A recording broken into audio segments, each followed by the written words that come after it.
Good evening students. Last class जो BST का हुआ था उसमें हम लोग ये समझ गए थे कि मैनेजमेंट क्या होता है, उसका कैरेक्टरिस्टिक्स क्या होता है, और ये भी हम बताए थे कि कैरेक्टरिस्टिक्स जो हम लोग लिख रहे हैं वो जो कैप्शन है उसको आपको डिफाइन करना होगा।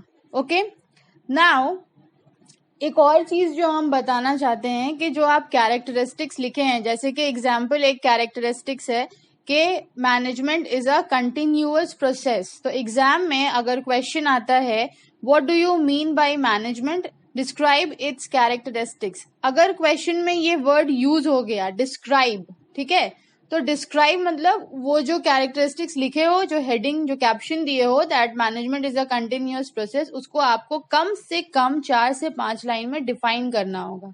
ठीक है, आज हम लोग पढ़ेंगे levels of management. Last class में एक और चीज पढ़े थे हम लोग, वो था कि how can you consider management as an art, science और कॉमर्स। ठीक है, नाउ इस क्लास में, लास्ट क्लास में हम वैसे ही बोल दिए थे कि नेक्स्ट क्लास में will go through the levels of management. तो जैसा कि यू कैन सी यहाँ पे लेवल्स ऑफ मैनेजमेंट जो होता है, लेवल्स ऑफ मैनेजमेंट जो होता है वो दो तरह का होता है। एक उसमें आता है मैनेजेरियल मेंबर्स, एक आता है नॉन मैनेजेरियल मेंबर्स। ठीक है, मैनेजेरियल मेंबर्स जो होता है वो उसमें आते हैं chief executive officer, departmental managers, supervisors, all those. And non managerial members जो होते हैं वो होते हैं वर्कर्स, जो कॉमन वर्कर्स होते हैं, जो काम करते हैं मगर उनके हाथ में डिसीजन लेना नहीं होता है। और ये जो चीफ एग्जीक्यूटिव ऑफिसर्स होते हैं या डिफरेंट मैनेजर्स होते हैं, they can take decisions also and they can manage the works. और वर्कर्स का काम बस इतना होता है कि जो उनके डिपार्टमेंटल हेड्स उनको काम देते हैं वो काम उनको करना है। Now come to the next topic.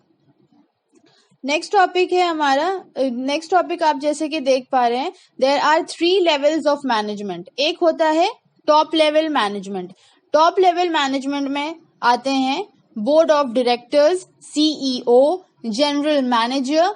ठीक है, and the functions of the top level managers are, या top level management are determining the objectives, deciding the policies, determining the activities such as sales, purchase, advertisement, etc.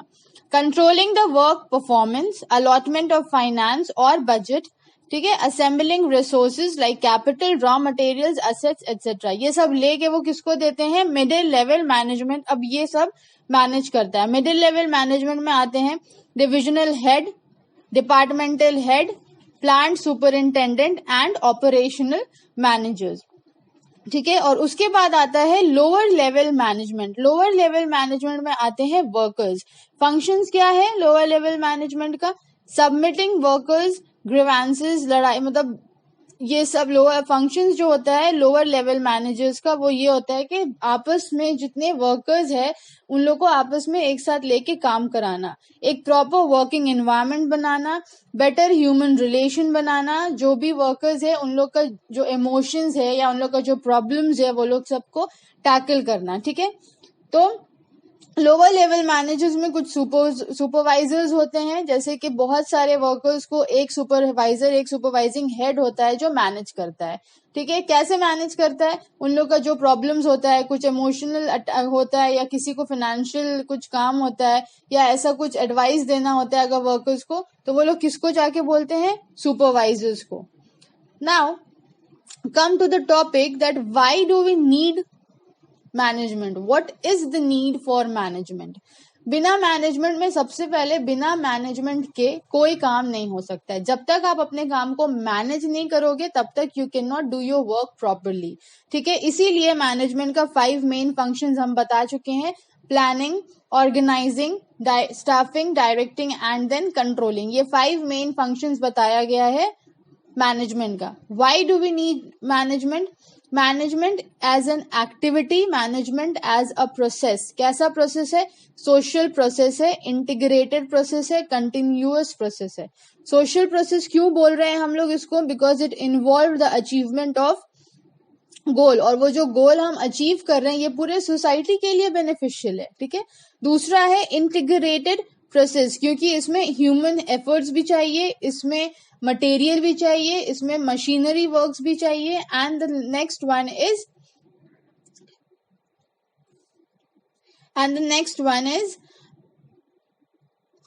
Continuous process. जैसे कि हम last video में भी बताए थे कि why it is a continuous process, because ये एक बार होके खत्म नहीं होता। पहले प्लानिंग होता है, फिर उसके बाद उसको कंट्रोल, पहले प्लानिंग होता है, फिर उसके बाद ऑर्गेनाइज किया जाता है, उसके बाद जो वर्कर्स है उसको स्टाफ किया जाता है, स्टाफिंग मतलब अपॉइंट किया जाता है, फिर डायरेक्ट किया जाता है, उसके बाद कंट्रोल किया जाता है। तो ऐसा नहीं है कि कंट्रोल करने के बाद यहाँ पे काम खत्म हो गया, नहीं, फिर दूसरे गोल को अचीव करने के लिए फिर से प्लान को बनाया जाता है, ऑर्गेनाइज किया जाता है, उसके लिए वर्कर्स अलॉट किया जाता है, या उसके लिए आपको वर्कर्स से ज्यादा उसके लिए आपको मैनेजर्स अपॉइंट करना पड़ता है। उसके बाद you have to direct those managers के आपको काम कैसे करना है, ठीक है, एंड उसके बाद कंट्रोल के कहाँ तक काम करना है, ठीक है। Now the third point is management as a discipline. Because of management एक ऑर्गेनाइजेशन में डिसिप्लिन मेंटेन किया जा सकता है, ठीक है, सिस्टमैटिक बॉडी ऑफ नॉलेज बनाया जा सकता है, ठीक है, उसका अपना प्रिंसिपल्स बनाया जा सकता है। And the fourth one is management as a group. क्यों बोला गया है इसको एज अ ग्रुप? क्योंकि कोई भी एक आदमी मैनेज नहीं कर सकता है। मैनेजमेंट के लिए उसको एक फुल फ्लेजेड ग्रुप चाहिए, कुछ और अलग अलग काम के लिए अलग अलग ग्रुप्स को बनाया जाता है ताकि सब काम फ्लुएंसी के साथ बहुत एफिशिएंटली हो सके, ठीक है। नाउ यहाँ पे एक आपको दिखेगा एक पेज में, according to Peter F Drucker. Peter F Drucker कौन था? राइटर था। फर्स्ट ईयर में भी ये हम लोग किए थे कि हम जब वो ऑब्जेक्टिव टाइप था तो I have made you write some of the definitions of other authors, ठीक है, और ये डेफिनेशंस जो है अगर आप वर्ड टू वर्ड याद कर लेते हैं, and if the question comes what do you mean by management, तो मीनिंग तो लिखोगे डेफिनेटली, मगर उसके साथ अगर ये डेफिनेशन लिख देते हो कोट करके कि पीटर एफ ड्रकर ने ऐसा कहा है मैनेजमेंट के बारे में, देन ये बहुत बेनिफिशियल होता है तुम्हारा आंसर के लिए। Okay, according to Peter F Drucker, management is a discipline and managers practice this discipline to carry out its function, ठीक है। जब तक मैनेज नहीं करेंगे तब तक कोई भी फंक्शंस आप नहीं कर पाइएगा। इसीलिए एक ऑर्गेनाइजेशन में मैनेजमेंट का होना बहुत जरूरी है, ठीक है। The team management has also been used as the group of people having managerial responsibility for an entrepreneur. According to sociologist view, management is a group or a class who together carry out various managerial activities. It is a group activity because together everyone achieve more as a team. मतलब एक आदमी अगर कोई काम करता है तो उसको करने में थोड़ा टाइम लगता है, ठीक है, क्योंकि वो हर काम को एक ही बार में नहीं देख सकता है। ओके, तो अगर वो ग्रुप बना दे, हर एक पोर्शन को एक ग्रुप दे दे, हर एक सेक्टर को एक ग्रुप दे दे कि ये ग्रुप जो है इसका ये डिपार्टमेंटल हेड है and he will look after the marketing process, the next one will look after the packaging process, the next one will look after the calling process, ठीक है, the next one will look after the customer process। तो अगर ऐसे करके group बना दिया जाएगा अलग अलग पार्ट में तो काम बहुत एफिशिएंटली, फ्लुएंसी और स्पीडी वे में होगा। Is that clear? Now the next heading is, as you can see, the objective of management, ठीक है। मैनेजमेंट का क्या ऑब्जेक्टिव होता है? Helpful in achieving the pre determined objectives, मतलब कि जो प्लान आप कर चुके हैं उसको बहुत आराम से अचीव किया जा सकता है, because with the help of management function, number one planning, जब प्लान कर लिया जाता है किसी चीज को तो वो एक सिस्टमैटिक ऑर्डर में चलता है। Now whether you are successful enough in achieving that plan, in going through that plan, जा रहा है या नहीं जा रहा है, मगर एक तरीके से वो काम चल रहा होता है।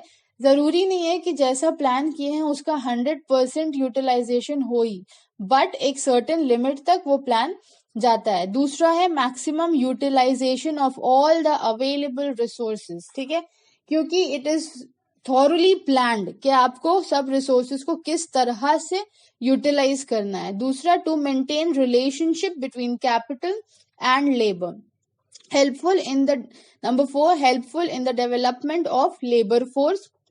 Number 5, getting maximum result through minimum effort. maximum result through minimum effort क्यों? क्योंकि बहुत सारे लोग हैं, ठीक है, और सब अपना अपना काम कर रहे हैं, तो सब अपना ऑब्वियसली थोड़ा ही एफर्ट दे रहे हैं एंड काम बहुत आराम से तरीके से एक हायर लेवल पे चल रहा है, because with the help of management. Human service, social justice.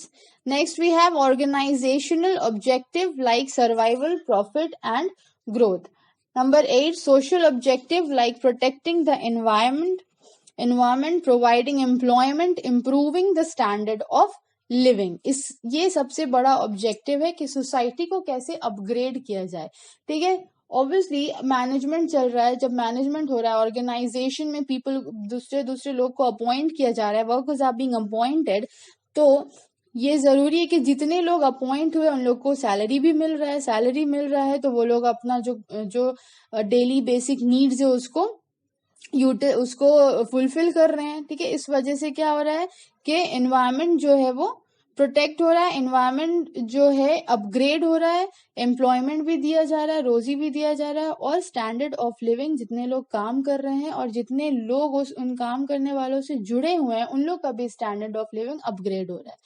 Now the last topic is scope of management. Scope of management में जो पॉइंट्स हम लिखवाएं यहाँ पे, for development, for personal, for finance, for production, for distribution, for transport, for purchasing, for maintenance, for office management, इन सब चीज के लिए बहुत जरूरी है. और again I am repeating this कि हर एक कैप्शन को आपको डिफाइन करना है while राइटिंग द आंसर्स, ठीक है. डिफाइन कैसे करेंगे ये when you will go through your book समझ में आएगा कि आपको कैसे डिफाइन करना है.